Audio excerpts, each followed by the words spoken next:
Good day and welcome to another episode of Erongo Talk. We find ourselves at Dolphin's coffee shop in Walvis Bay. My name is Adolf Kaure and I'll be your presenter for today. And today we have an awesome interview with events organizers, that is Alex Christow, as well as Oliver Ahrens, who will be shedding some light on the Swakop Unite by Light event that is scheduled to take place very soon. I'll also be bringing you the news, weather and tides, so don't move an inch. I'll be back right after this.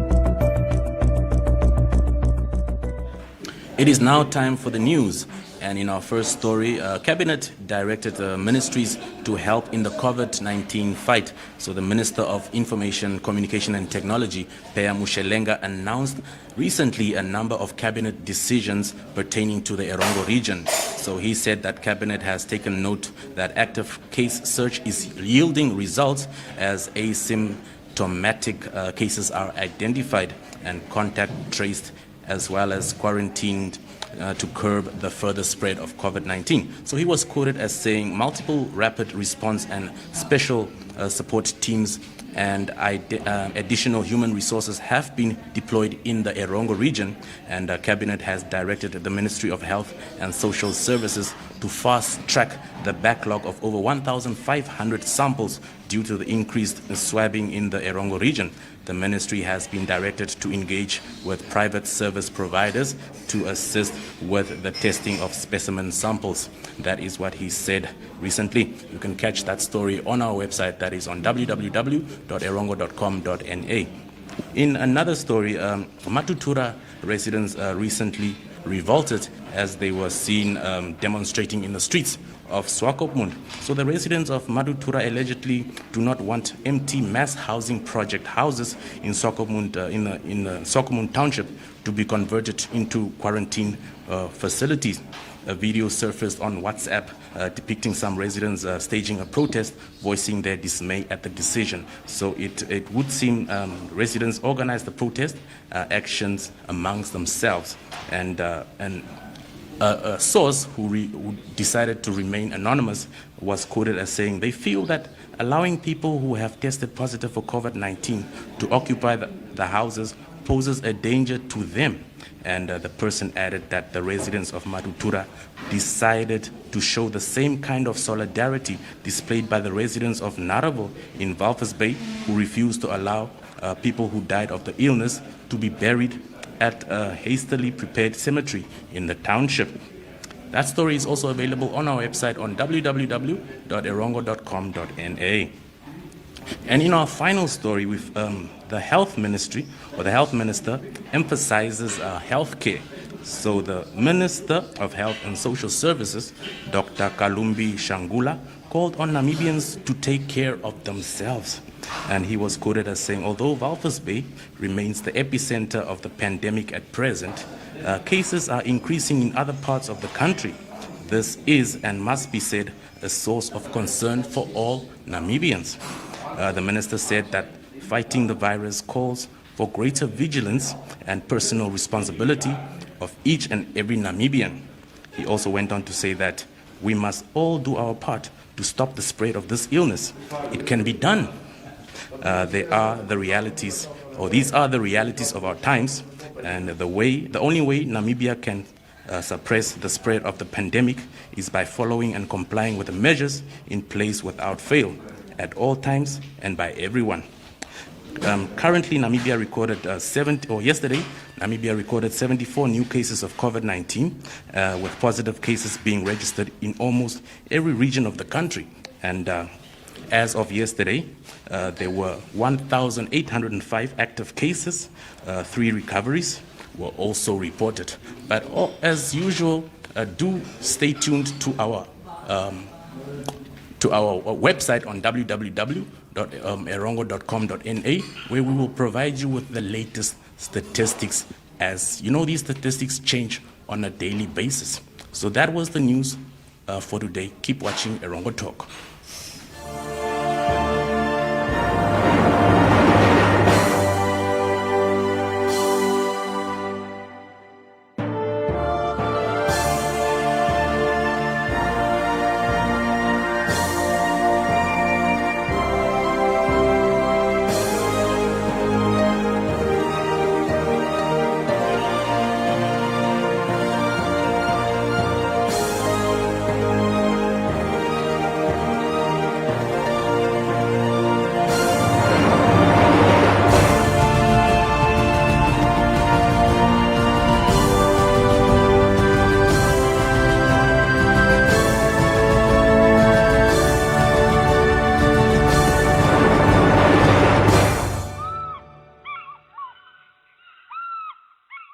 Here with Oliver Ahrens and Alex Christow today, and they are going to tell us about the Swakop Unite or United by Light event. Hi guys, how are you? Very good, and you?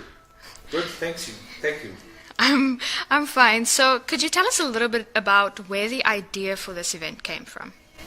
Yeah, the idea actually originated from an activity all over Europe, where people from the events industry came together and wanted to get awareness about a thing what disturbed them, where they would challenge things. They need help, they need assistance, they need to be seen.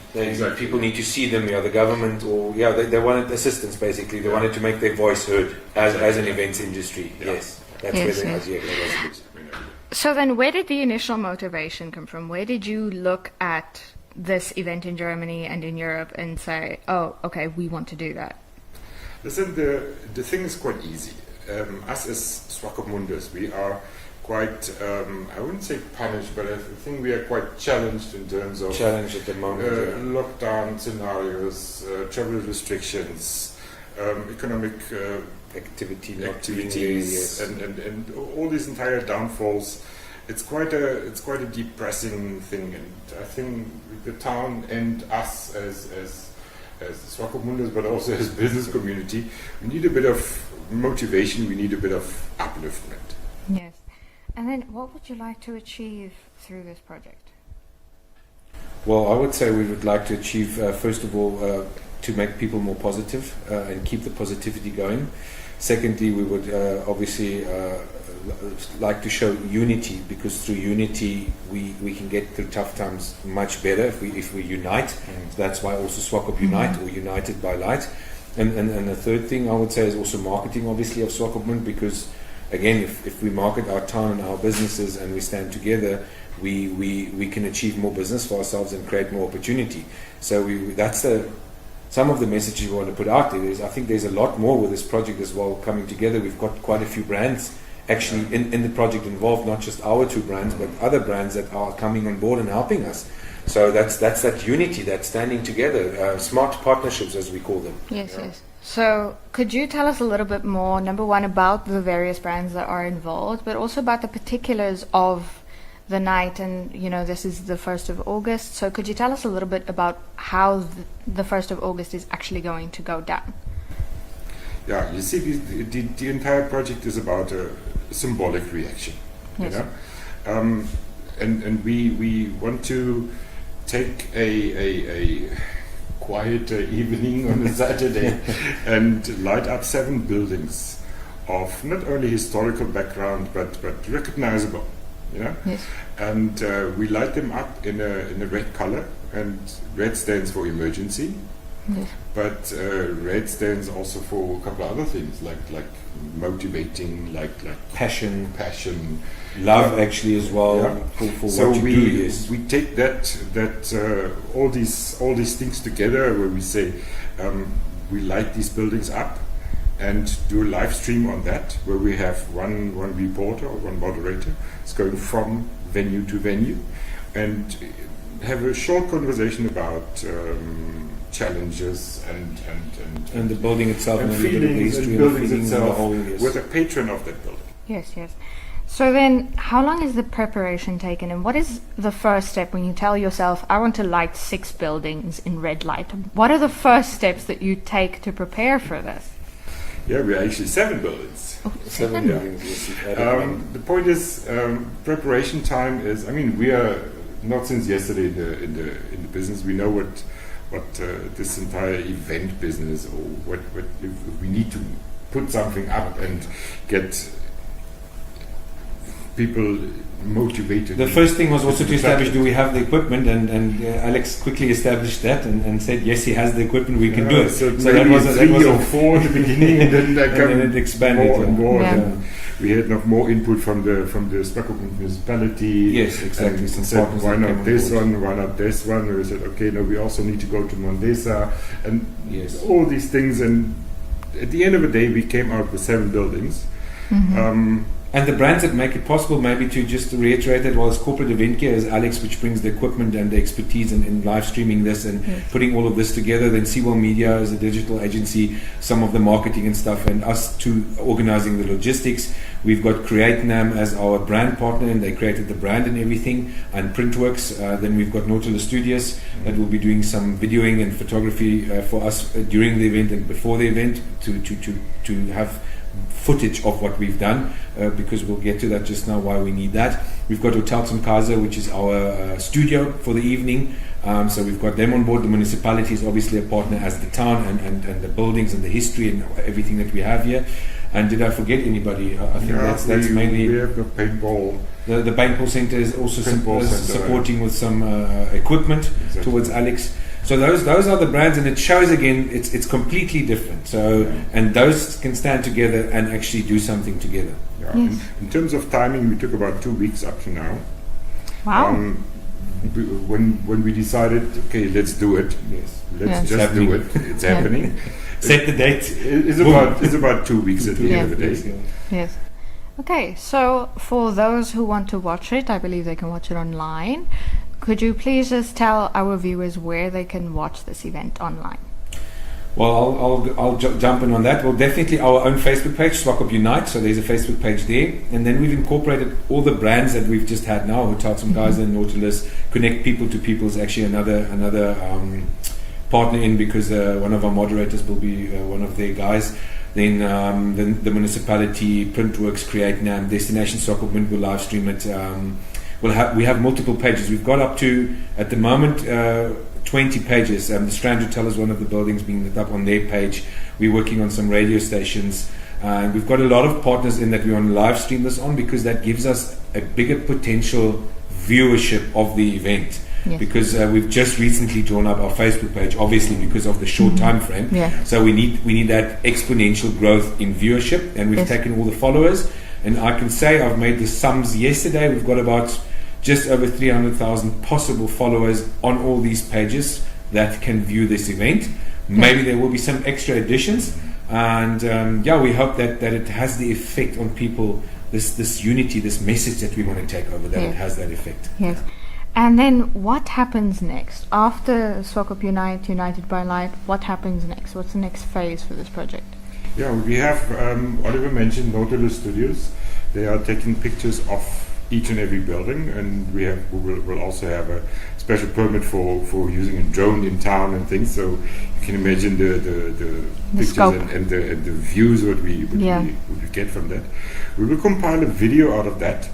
I still hope that we get online with the self-composed music to that, but we'll see. But this will then be published later on the same platforms, where we can say, okay, listen, this is what we achieved, this is what we've done.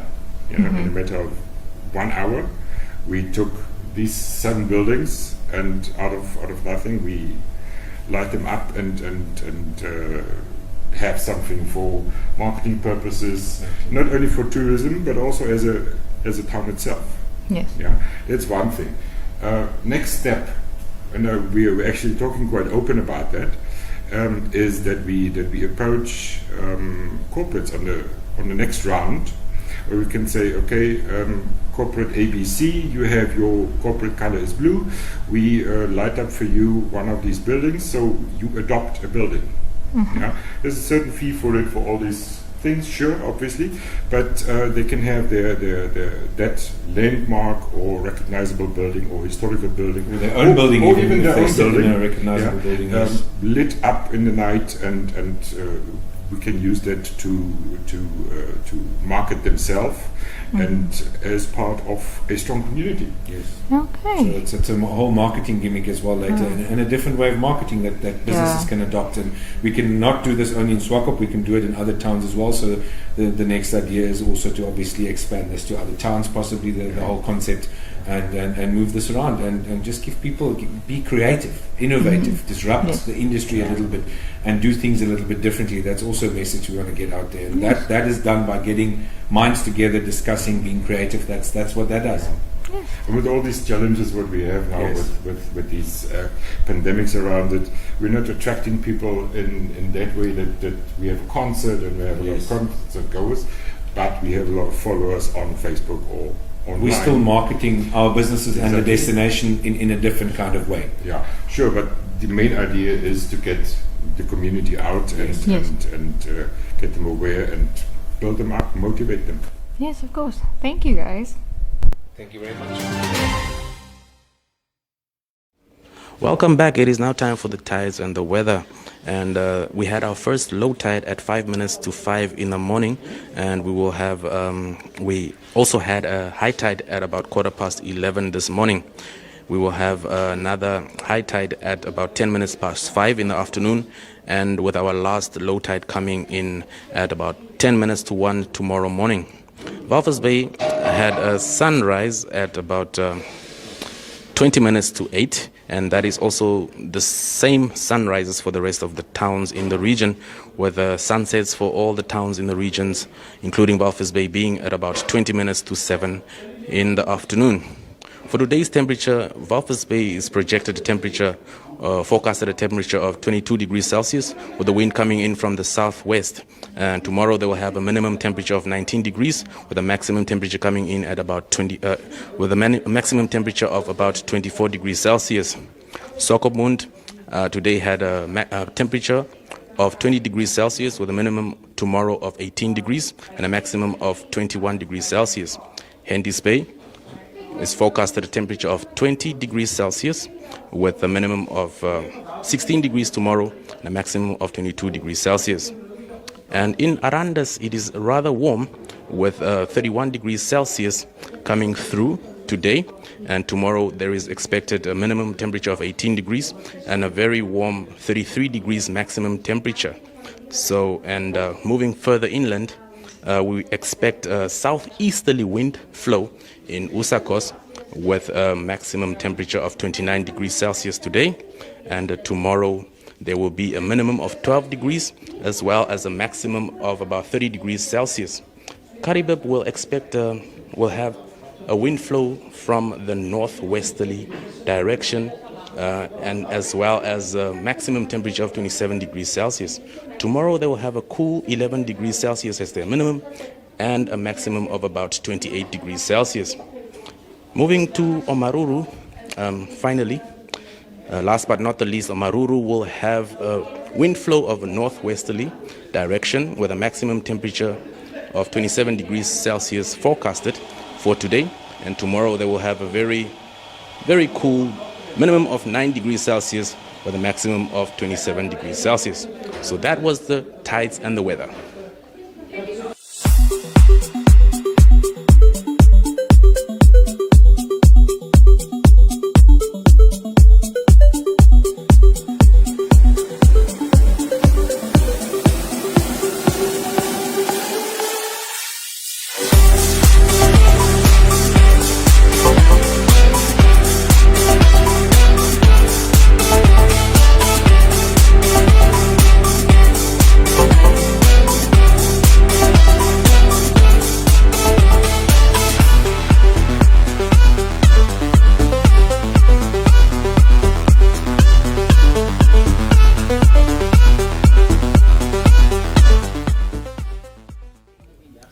And that is the end of today's episode of Erongo Talk. Do make sure to like all our social media platforms on Twitter, Instagram, as well as Facebook. And our WhatsApp number is 0811 7000 40. I repeat, 0811 7000 40. Leave your news tips as well as all your cool videos on that WhatsApp number. My colleague Leandria Lowe will be presenting tomorrow's show. It's going to be epic, so you don't want to miss out on that one. And our website is www.erongo.com.na, so you can find all our latest news on that website. So do make sure that you do check that one out as well. So let's remember that we are in COVID-19 times, especially here in the Erongo region where it is the epicenter. So do practice common sense and do stay safe and practice or make sure that you adhere to all the regulations, which includes washing your hands, wearing your face masks, wearing your gloves, and practicing a social distance. So until tomorrow, see you soon.